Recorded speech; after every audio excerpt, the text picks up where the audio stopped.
So you've been saved pretty much your whole life. Yeah, I mean, so it was pretty cool because like I said, my dad was, he was a hard man, but he was fair. So when I was 11, he was like, "Look, we brought you up Catholic. At 11, I got to choose whatever I wanted to believe in." He said, Mm-hmm. in the Bible, by 11, they were getting ready to get married. And I was like, huh? And I didn't get it, but now researching it, okay, I understood. Like you're already ready to become a man. You should have a job or have an inheritance coming to or something. Mm-hmm. And he said, so you get to choose where you want to go to church. And so I was like, okay, well, there's a church across the street. It's the music is happy and they're clapping and all this, and let me go check it out. And so I went there and I saw everybody was all dressed in suits, and I was like, oh man. So he bought me a suit, and he bought me a nice suit. He went to Sears. Back then Sears was, Sears was it. Yeah. And he went to Sears, and he was like, all right, I got you this suit. And then I hit like a growth spurt, and I grew like 4 or 5 inches, and the suit didn't fit no more. And then he's like, you know what? I'm sorry, son. So he took me to the Goodwill, and he said, your suits are going to get to the Goodwill until you get old enough where you stop growing, or you can buy your own. And so... But he bought me my first suit, dress shoes, and I went to church, and I was all in it, and that's where I found the joy of the Lord, and that's whenever they say like, remember when you found your first love, I have to go way back, and I have to remember that 11-year-old me that like felt that the joy of the Holy Spirit like hit me when I really got saved, and I was really like, oh wow, like, and then that's.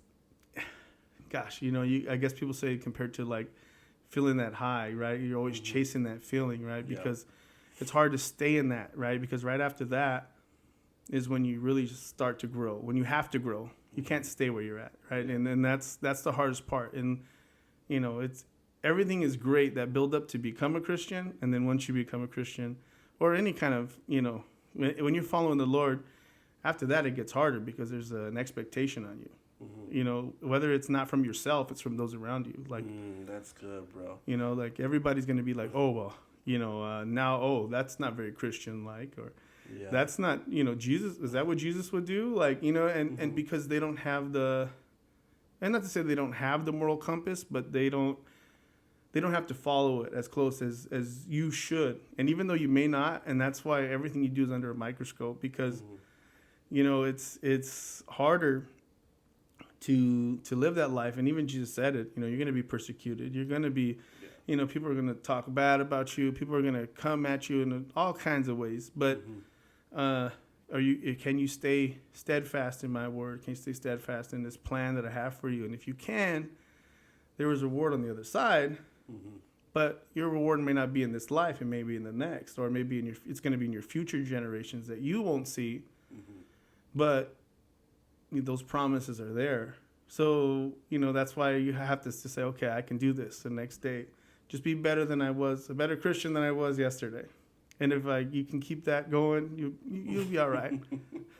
Man, so as you were sharing that, I had a question go through my mind because I remember getting saved, and I remember that high you were talking about. Like, it was an amazing feeling.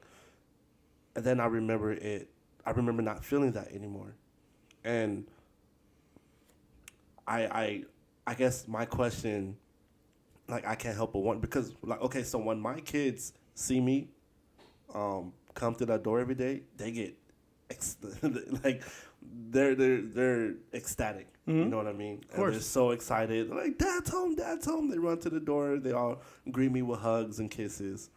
And just my presence being around them, like it makes them feel like my wife tells me all the time, like when I'm home, they're here, and then when I'm home, they go up to here, and they're just like on 100. You know what I mean? Yeah.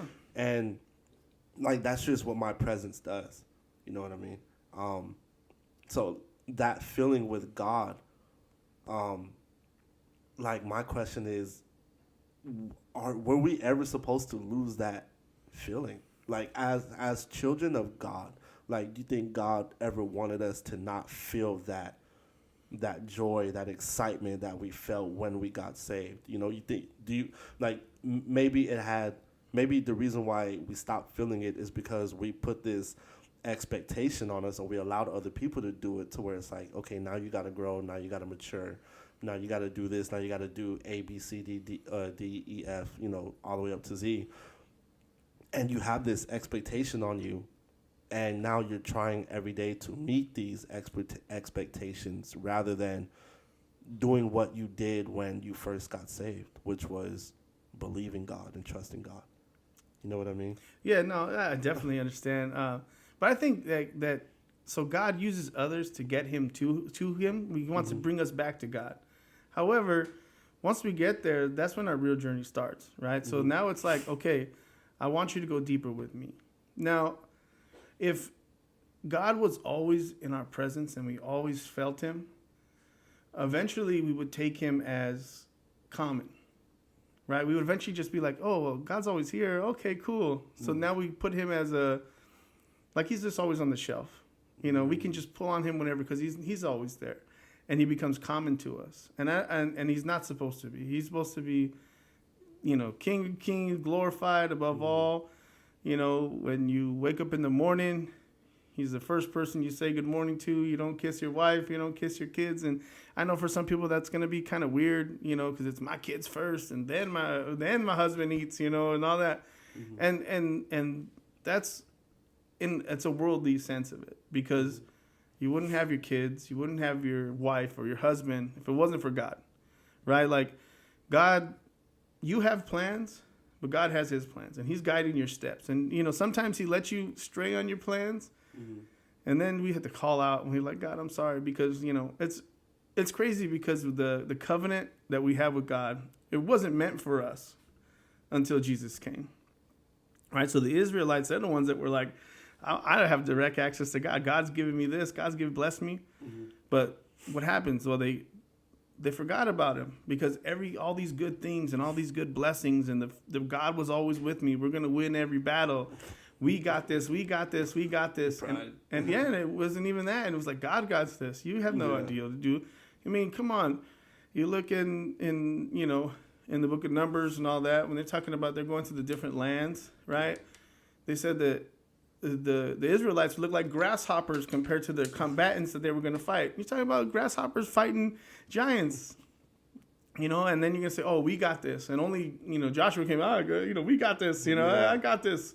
And everybody else was all scared, right? Because why? Because he trusted in the Lord. He knew that the Lord's power was greater than everybody else's. And so when we kind of just encompass God as, oh, well, he's that fuzzy feeling, because you should also get a conviction from God too, like, oh, I'm doing something wrong, Lord, don't please, and you're I know you're watching, but you shouldn't be watching right now, and but yeah, so I think like in that sense that God's using that his presence is there, but also there's a worldly saying that absence makes the love grow fonder.